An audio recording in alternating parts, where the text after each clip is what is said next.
Welcome to this week's Fireside Chat with Jesse. I am joined today by Melissa Riggs, President of RayTech Servicing. Thanks for joining me, Melissa. You're welcome. Nice to be here. It's great to have you on the program. I'm sure our paths have crossed at some point in our, I hate saying this, several years in equipment finance. Like, way to date myself, dude. Appreciate your time today and look forward to hearing more about your story and RayTech Servicing. Looking forward to it. Yeah, I'm sure we've seen each other multiple times, been in parallel, different industries, but it's the first time we've actually met face to face. And I'm excited to dive into my background and all the servicing related things that I've done over the years and really just give your audience a chuckle probably along the way, because I'm pretty passionate about this. So That's awesome. That's fantastic. Well, let's dive in if you don't mind, Melissa. And for those individuals, including myself, who haven't had the pleasure to get to know you, do you mind just kind of introducing yourself and career to date in equipment finance? of course. So I started my career in the EF space back in the early 2000s. I really started in credit and collections. I mean, I never thought I'd ever be in the collection space, but got the opportunity to do that. And boy, was that an eye-opening experience. But it really has leveraged a lot, as I've went through various different roles. From there, I decided, I really want to be an accountant. So I went and got an accounting degree after realizing that, being a teacher wasn't really something that I was ever going to bring all the way to completion, but I thought that's what I Okay. was going to do growing up. But accounting just was natural for me. The math part of it, the financial part of it, the people part of it. So that's what I did. I went to get an accounting degree. And after that, I was like, now what? I didn't want to be a CPA. I didn't want to do people's taxes. So what was I going to do? All of that really led me through a very interesting job posting for a forensic accountant. Little did I know it was in the EF and servicing space. Huh. Multiple interviews into that, I landed at Least Dimensions. I started there in 2007 and walked that company out until it was sold. And we'll talk a little bit about that. But when I joined Least Dimensions, all we were doing was EF clients, auto clients, consulting, and I really started at the bottom. I think my very first thing I did for that particular role was write a chart of accounts from scratch. I mean, really, like put an accounting degree to work, right, for a tech platform that Bill had just acquired through Least Dimensions. So I did that. And then, we got into the renewable energy space. And that was really new in the equipment finance industry. It had a lot of similar characteristics, but nobody really knew how to do renewable solar panel leasing. So I was tasked at that, worked my way through operations, our accounting team, our tax team, a lot of different things. And in 2012-ish, our COO decided that he was leaving. So Bill came to me and said, "You ready?" And I'm like, "I don't know. Do I ever get a chance to be ready?" And so I graciously took the opportunity to step in as his SVP and Chief Operating Officer. At that point, I think we had about 30 employees or so, and we just accelerated the growth through the years coming up. After that, and led that, was really the face alongside of him and Rob, our Chief Technology Officer at the time. Little of everything through that organization. And I think the folks here that know servicing really can understand, the nuances that go with that, the tech, the people, the compliance, the clients, the 12-hour, 14-hour days, just, literally making everybody happy. And I loved every ounce of it, every single ounce of it. It's just in my DNA. I really am a people person, and I think that's why I love, this industry and, what we get to do every single day. Perfect. Well, thank you for sharing that. So, 2007 was an interesting time to get into equipment finance, Indeed it was. Yeah, right especially in on that recession. especially on the servicing side. So you dove headfirst, literally. Head first, yeah. And It was so uh, interesting, Jesse, because we were growing on both sides of 2007 and 2008. With the renewable energy clients that were new, they were growing so sure. fast. But because of the economy and what was happening, there were so many clients that we were doing backup servicing arrangements for, or that were, needing to go out of business because they just couldn't get the capital anymore. And we were stepping into, relationships. And so it was like this pyramid that happened, that, really accelerated, literally jumping in with both feet in a time that was not so exciting for a lot of people and companies. Sure, sure. I mean, it's interesting. Like the energy renewables. I mean, who would have thought about that back then? People were like, "Oh, you're crazy. There's not going to be a market for this." And now, Yeah. 17 years later, I mean, it's a decent, definitely a decent size Indeed. market. Yeah, for sure, for sure. And so how did you come across that job posting for Lease Dimensions? On Do you remember? Craigslist. Yeah. I was searching for accounting roles, and Okay. on Craigslist it popped up. Forensic accountant, had all of these, not so detailed job descriptions, for lack of a better term. I wish I still had that posting, because it probably would be funny to go back. Because when I first read it, I thought, oh, I'm going to go to work for the FBI or the FBI, police. yeah, right, Yeah, right, yeah, right. yeah. Just like, yeah, I'm gonna Little get did I somebody. know. They're doing something wrong. And it's like, Yes. wait, what? Equipment finance? This is so boring. What am I doing?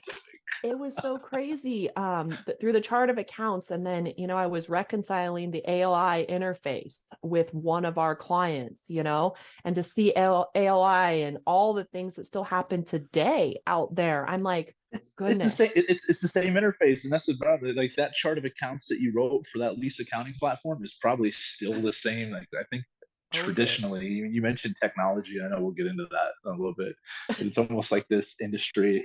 I mean, it's 19 years for me, and it's like we're allergic to technology. Where it's like, oh, we finally have DocuSign. It's like, Yeah, yeah, it's so congratulations. true. I was just on a call before this, and we were talking about this chart of accounts, because it's kind of foundational. And I said, we still use it now in RayTech. We needed a chart of accounts when we launched the company. You know what I did? I went back to all my files and said, here's the chart of accounts. And that's what we're using. Isn't that funny? But it works. That is step one in any software implementation. Give me your That's chart of right. accounts. Exactly right. And when they don't have it, here you go. All right, definitely call Melissa up if you need a chart Yeah. of accounts. Yes, indeed. Trademark. We'll put something on it where it's trademarked to you. So, Yeah, so. for sure. Well, thanks for giving me your background, Melissa. Do you mind? Let's go into RayTech. If that's okay. Talk about the organization. How long you've been in business, and Yep. let's keep going from there. Well, RayTech was really born, out of Lease Dimensions, for better or for worse. Lease Dimensions being sold, I think, was hard for all of us that had poured our hearts and souls into that organization. And Bill and I, had built just such a bond. And so the day he came to me and said, we're going to sell the company, I was like, oh no, what am I going to do? And, like all good acquisitions, I think we all tried really hard to make it work and to integrate ourselves into the acquiring company and be what we thought we were going to be. It didn't work out, and that's okay. I ended up leaving Lease Dimensions in 2019, went to work for a couple other servicing organizations, and Bill stayed, did his thing. And, when his non-compete was up, we founded RayTech in 2020. So we launched it in the middle of COVID remotely. It was definitely a COVID company, and we're very proud of that. As far as, where we are today, we really spent the first 2 years building our tech platform, and we'll get into that. And the reason why we had to do that is because launching a company in the servicing organization prior to what we had at Lease Dimensions, we needed to have a lot more tools at this go around than we needed to have back in 1995 when Bill founded Lease Dimensions. And so we really had to figure out what those tools were, so that we could go into the market with everything that a client was going to want to have, and us to have, and really what we needed to be successful, from a technology standpoint and a people standpoint. So we spent those first 2 years, building out the tech platform, and then we went to market, Well, I'd say late 2021, and started onboarding our first clients pretty quickly onto the platform. And well, the rest is history, and we can talk in detail about that as we get going through the industries and things that we are servicing in. But yeah, 2020, and here we are 4 years later. It's 2007 and 2020, and now we're dealing with whatever we're in right now. So, I know, I we- know. we- I think there's a sign here. yeah, the sign is it's only out from here, right? That's the sign. That's true. That's true for sure. And from a location perspective, We're Oregon based. huh, However, like all of us, we've got employees really spread across the US. huh, We kind of went at this at a different approach, right? I needed a specific skill set for the team, and whether they resided in Oregon or elsewhere, we really, looked for that perfect fit, whether it was an industry fit of somebody that we had worked with for a long time that wanted to join us, or somebody new that we had found. So yes, headquartered here in Oregon, but we have remote employees all over. Development is, probably another part of it, in that we are using both nearshore and offshore resources to leverage the huh. platform and the skill sets we really needed. Thank you for that. And Yep. then any particular verticals you guys are specialized in to start, and then where are you going? We primarily equipment finance, of course, has always been, a big part of us, is still a big part of us. Auto industry, we are picking up quite a few clients in the auto industry, and we'll talk about why that is. Renewable Okay. energy, of course, we left least dimensions in the renewable energy space. And so, of course, that's a big part of what we're doing. But to be real about it, I think that where we are today in 2024, if you have an installment-based contract that you want to outsource, whether that be a lease, a loan, a subscription contract, those financial products really fit inside of our platform with our people and the skill sets that we bring, even if it's not in one of those core industries in which we've always worked. Sure. Fintech, healthcare sort of being some bolt-ons that would, primarily fall there. Sure. So I guess that goes right into my next question. Just an outsourcing discussion. Why Mhm. should somebody look to a third party like RayTech to manage their back office? Well, I really think this is, has three verticals on it. And each of them comes with their own unique set of evaluations on why a company would outsource. But if you dig into it, the first is startups. So startups that are coming to the market where they are doing leasing and lending, and they need a tech platform, they need people and processes and compliance, and really an out of the box solution, I would say. It's a great place for them to start, where they can focus on originations and sales and allow us and leverage us in a white labeled approach, because that's what we do, is everything is in our clients' names, to partner up and launch a business for them, where we do what we're really good at and they do what they're really good at. The second is, what I would say, well-established organizations. These organizations, sometimes are wanting to launch new financial products. Maybe their tech platform does really good on loans, but now they want to do a leasing product and it doesn't fit with their tech platform. So they look to a third party to partner with for their lease portfolio. And then the third is, I think really all organizations at the core of it, they need to look at what their core competencies are, and whether they partner up with a servicing provider for a la carte services or consulting. I think servicing companies in general and the people around servicing companies generally bring a different perspective. Why? Well, because we've kind of seen it all, done it all, and experienced a lot, because you're thrown into so many different relationships and tech platforms and processes and people and industries, that you have such a unique, what I'll sometimes refer to as a unicorn skill set, right? By just being there. And so you can look at things from a different approach, right? And it really just depends on what the core need is. But in my experience, we've done a lot of work over the years with startups and well-established organizations who are shifting and changing and getting into new things that just don't really fit well anymore. Sure. And as opposed to those organizations going and spending a lot on technology and people to Millions. manage this, Yeah. right? Right. Yeah. That's the best part about selling software for 10 years. It's like, oh, you're going to invest $40,000 a year. That's a big. I'm like, stop it. Just stop. Just For stop it. sure.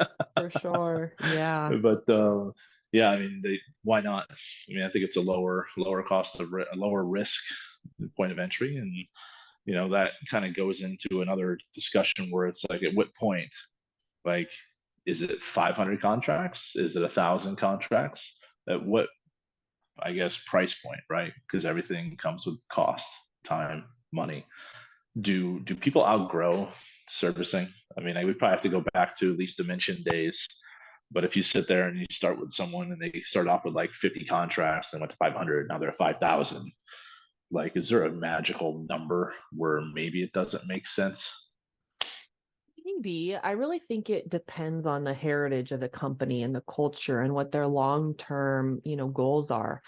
Back in the lease dimensions days, we had a customer where we onboarded their very first contract and we grew them up to 200,000 contracts under management. At which point, going into that relationship, we knew that they had planned on taking that in-house, but it took them 7 years into 200,000 contracts before they were really, really ready to do that. And the interesting thing about that is their CTO at the time, and I have become really close. He was one of the original founding members of RayTech. He told me, he's like, it was the hardest transition we ever went through, right? Because when you're going from 1 to 200,000 and growing and changing and new financial products and new this and new that, and we're kind of adopting all of our tech platforms and our processes, our people, that's a lot to take on. They did do it. It took them a while to get there. And I think, that it was probably better for them in the long haul, particularly with where they are today. They wanted to do that. On the reverse side of that, we've also experienced customers where they've had 50,000 assets under management and they looked at, cost and tech and said, you know what? You're really better at doing this than we are. So we're going to turn everything over to you. Right. And so I Sure. really think it's company, it's strategy, it's tech, it's people, it's leadership, and truly it's a partnership, right? If they want to partner up with us and see the value that we bring, it's not really about the bottom line at that point. Right. Sure. No, absolutely. I was just kind of always one of those interesting scenarios, right? Where you're just Oh like, yeah. while I love this business, it's fantastic. We're getting good revenue. It's also a killer because of how much time it takes. Indeed. Yeah. Yeah. And it's really hard, Jesse, because I think a lot of times people, when they're evaluating outsource, have a hard time at calculating the time and the money that they're truly spending, right?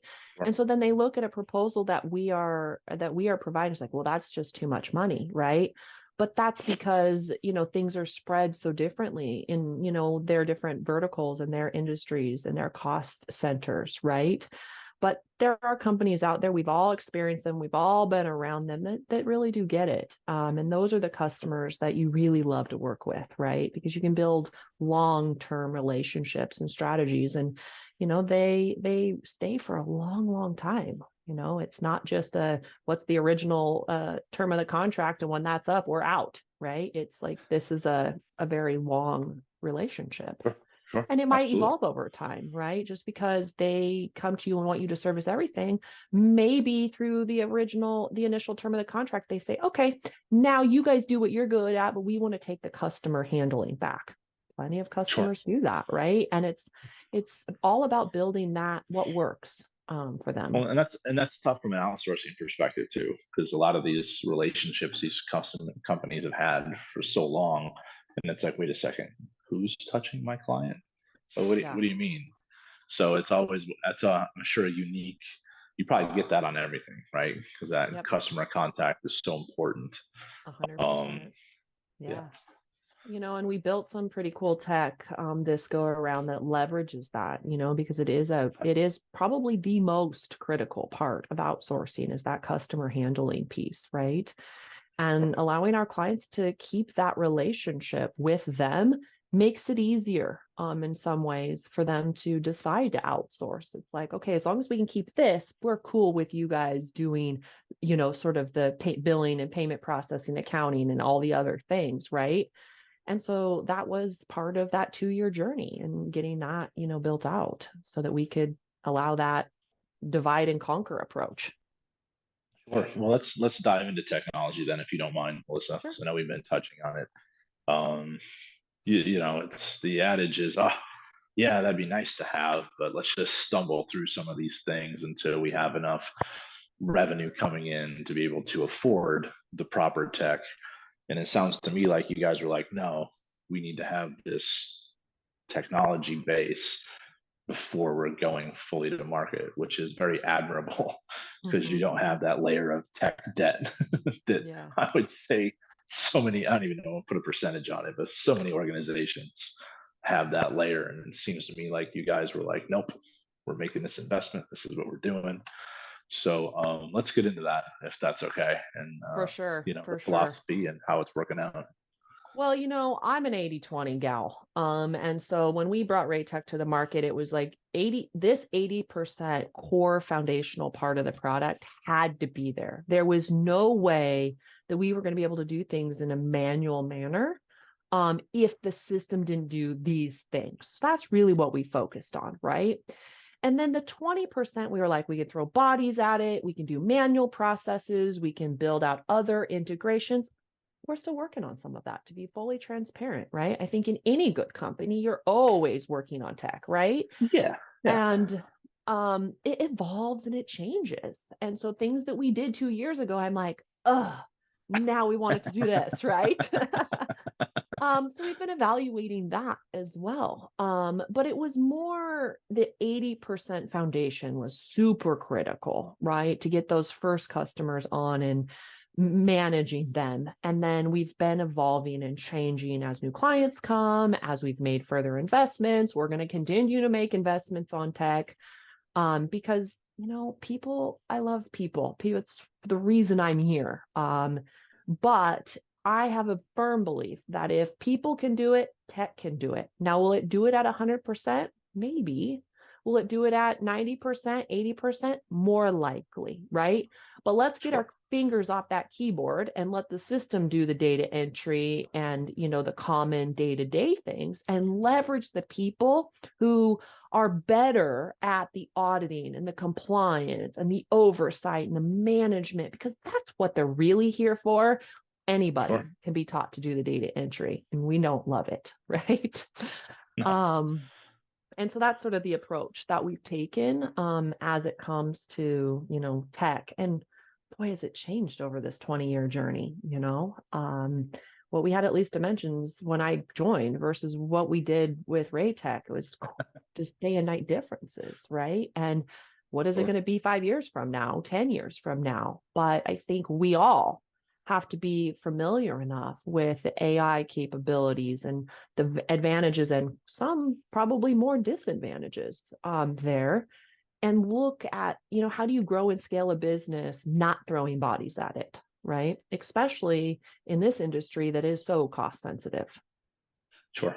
Right. And especially with some of the micro and smaller ticket, transactions, you sit there and, $50 is big, or I'm just throwing a number out there, but certain percentages are just, the margins just aren't there compared to some of the larger ticket transactions where you can get away with bigger fees and everything else.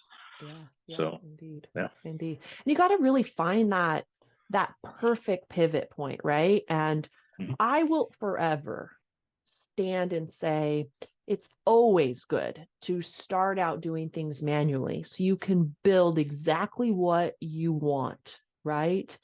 And if you've manually done it, now you can help direct the IT team who's developing it and test it and QA it, right? If you don't really know what you're doing, it's hard to write those business requirements. So my team here and my team at Least Dimensions probably didn't always appreciate when I would say, let's do it manually first so we can build it correctly. But they 1,000% understood the why. But it was hard, getting from that manual process to that tech process and finding exactly where that balance point is before you can really put the throttle down, right? And that's the art. That's really the art. And if you can get good at that, then, you really can finesse, what's happening inside of the organization. And I think we've been good at that over the years. I think there's been flat spots, there always are. But long term, I think it's pretty cool what the future holds for all of us that are out there if you evaluate it correctly. Well, and then leveraging your tenure and doing what you're passionate about doing, you can kind of see the why, and this is because, and employees, developers will appreciate that more because it's like, look, this is what I went through. This is what this system could do and what it couldn't do. This is why we're doing this. Yeah. And I like the 80/20. I mean, especially in equipment finance, right? Where, even if it's, 80/20 is great. Sometimes it has to be less, but everyone in equipment finance does that little 10% different than what the other people do. And that's the differentiator. That's their secret sauce. That's So it's right. never going to be, We all got to have it. it's never going to be perfect. Yeah. It's just a matter of when you get that squeaky enough wheel where you're just like, okay, what I have to do to get you to be quiet. I think it's that, as well as the risk, right? Compliance risk, financial risk. We always used to say cash is king. So anything that impacted cash for our clients was at the top of the development pipeline, period, right? Sure. Because you cannot have any issues there, with those types of things. And you just have to be in it to know it. You know what I mean? Industry relationships. I think even before we started recording this today, we were talking about the parallels that we've had and we've never met face to face. And I can tell you, in starting up a new servicing organization, the number of people that were like, oh, I remember you, or you were here, or you did that, was crazy. And it still happens, right? Where I bounce into people that were at servicing organization or salespeople that were at servicing organizations that have moved on that remember my name, right? And I think all of that matters, right? In some ways, it's a hard place to be, right? Because you want to talk to the sales guy in another servicing organization, but what do you talk about, right? And it's really finesse, because relationships are more important than anything, because as soon as those chairs start shuffling around and people start changing, you remember each other. And I think that's what's most important. And if you're just a really good, honest person, everybody can have their place in the industry without looking at each other as peer competitors, right? Well said. Yeah. Well said, and same page. So Melissa, I ask everyone who comes on the program to give me a little fun fact about themselves. So Oh, what I makes, racked my I guess, brain. yeah, I was gonna say, what makes you tick outside of, equipment finance and servicing? That's a really good question. I